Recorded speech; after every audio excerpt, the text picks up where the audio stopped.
Coach, could you give us an idea if there's anything that distinguishes this group in terms of filling a need or increased athleticism or bigger or anything like that? No, I mean, a lot of them obviously position specific in where we needed. If you look at Camden Byrd, he's a defensive end and very athletic and the kind of guys we like to recruit. And obviously, we lost two graduated at that position. So you know, with Zach Chambers, a linebacker, you replace them as they come. So with Tyler Dressler leaving, so it's where our numbers are, where our needs are. Just trying to find the best football players we can find. Hey, could you go into a little bit more detail on Byrd and Chambers, the two local fellas, in terms of what you liked about them? Extremely excited about both of them. Camden Byrd, and I don't know if you guys have seen him play. The dude can run. He's a track kid. He's 6'3", 225.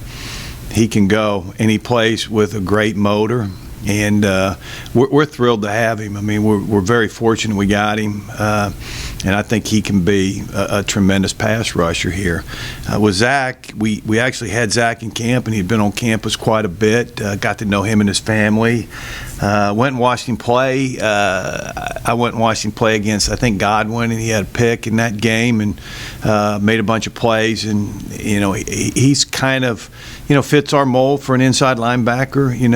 I think what they got him 6'2", 220, and he's probably about that, and kind of fits the mold of what we're looking for inside. And we identified him early, and we're really happy to have him too. Hey, on Byrd, I've seen him stand up and I've seen him on the ground in terms of pass rushing. I've seen a little bit of linebacker too.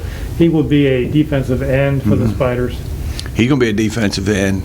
And I told him his family, he reminds me a lot of a guy we had at Chattanooga, Davis Tull, who ultimately became a fourth-round pick with the New Orleans Saints, and just a great player. But he could run. He had a kind of a lean body to him. Played some wide out in high school. Came to our camp in high school as a wide out, and he broke his leg. First game of the year, senior year, and walked on and turned out to be a great player. But Camden, I told Camden this, he reminds me a lot of Davis Tull and how he runs and the suddenness that he has. Two-parter, if I might. How many high school players would you hope to sign come February, and how do you balance incoming freshmen with any transfers you might take? I would say our goal was to sign probably 12 high school guys and then use the rest that we would have on any transfers to fill needs. We had originally thought we were going to sign 7 in this class. In this early sign period, and then another maybe 5 in February. Now I think we'll probably sign another 6 in February. And then obviously these 5 guys who we're really excited about. But and then we will sign some transfers, and it'll be based on position need. Can you elaborate on that? Where are your priorities in terms of transfers you might? No, I just, when they show up, and then I'll tell you that was a priority. Sorry. Coach, has that become more of a challenge now, trying to figure out the best high school talent while going in the transfer pool to pick some talent and trying to balance how many high school players you can get as opposed to transfers? Yeah, it's really, I think the whole thing is difficult right now, and everybody kind of adapts, but I truly believe the high school kids now are the ones that are getting beat up by this. There's less players being taken just because of the transfer stuff, and it's almost like And again, I'm not saying it's much less. I think it's maybe in a certain ways. I think some high school kids will be left out as far as being recruited in the scholarship level. But I think a lot of people are going the transfer route and maybe passing on some really good high school kids. I don't want to get to that point, but I'm not going to be a guy that says I hate the transfer portal and then signs 3 or 4 out of it. I mean, so you can't do that. But yeah, so we'll identify needs in certain positions and go hopefully find some in the transfer portal.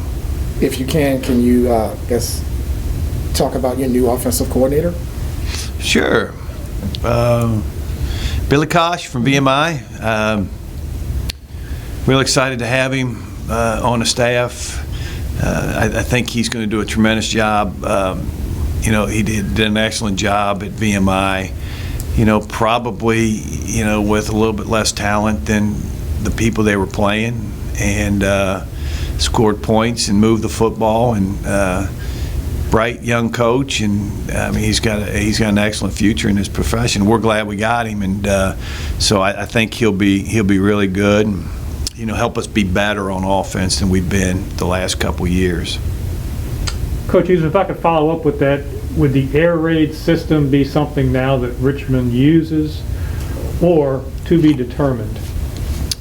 Well, it's his offense, and I think he's probably smart enough. No, not probably. He's smart enough to know that we'll use our personnel in the best way possible, and if that means throwing it 70% of the time, that's what we'll do. If it means throwing it 50%, running 50%, before I hired him, I said, Billy, I said, when you come in here, I said, I want to run the ball. So I just don't want to throw it 75 times a game. I want to run the football. He said, yeah, no question. So he believes in running the football. I think somebody said they ran for 2,000 yards. Mm-hmm. Is that what the air raid does? I guess it does that. I don't even know what the air raid is, but that's pretty good, rushing for 2,000 yards. As many times as they throw the football. I just was impressed. I actually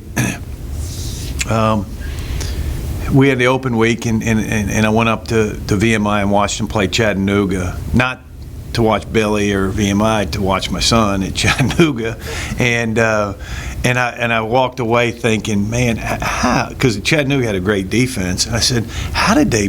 I'm just watching it, and I'm rooting for Chattanooga, and nothing against Billy and VMI, but I'm rooting for my son, and I'm getting frustrated because they're getting first down, touchdown, this, that, and against a really good defense, and I walked in, I said, man, VMI does a great job offensively.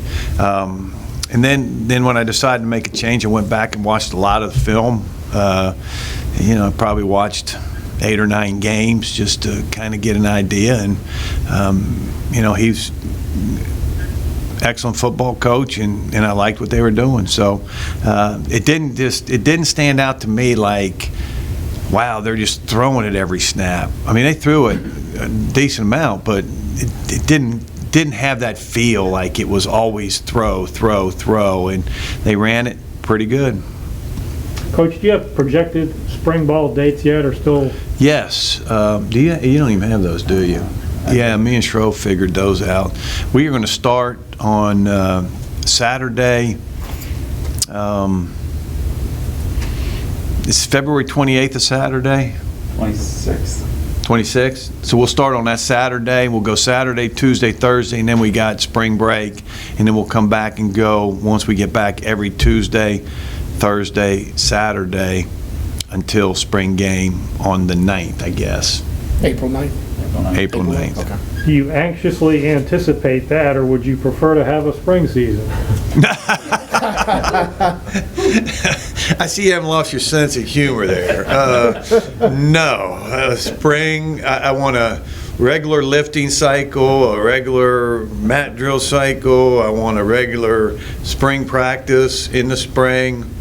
I'll tell you, it wears on you. And we played, we only played 15 games, and these people that are playing 20, 22, it's got to wear on them big time. But it doesn't seem like it's affecting James Madison a whole lot, and whether it affected Sam Houston, I know they got beat, but it was hard. So yeah, I'm ready for them to be in there lifting and doing the old mat drill stuff and all that stuff. Hey, Coach, lastly, with the Spiders signing 2 local guys, could you share your thoughts on Richmond area high school football in general? Obviously, you've recruited it for a lot of years, or you've at least seen it when you were at William & Mary, and now you see it a lot at Richmond. Excellent. We signed 2. And I would anticipate maybe a couple more out of the Richmond area in the February signing date. Really good players. I mean, I just point to Josiah Williams and how well he was coached and how good he was when he showed up here. And just all the guys that we've had in the past, McBride and, just so many good Richmond players. So and obviously you can't get everybody that you want out of here, but we offered more. Sometimes you get them, sometimes you don't get them. So I think it was a good year in Richmond for high school football, and it normally is. And good football. We could probably, if we could get them all, you can probably sign a whole class for sure. But obviously we can't get them all. But we try hard. And we got 2 good ones, though. Thrilled with these 2. And, hopefully there's a couple more out there that we may get down the line.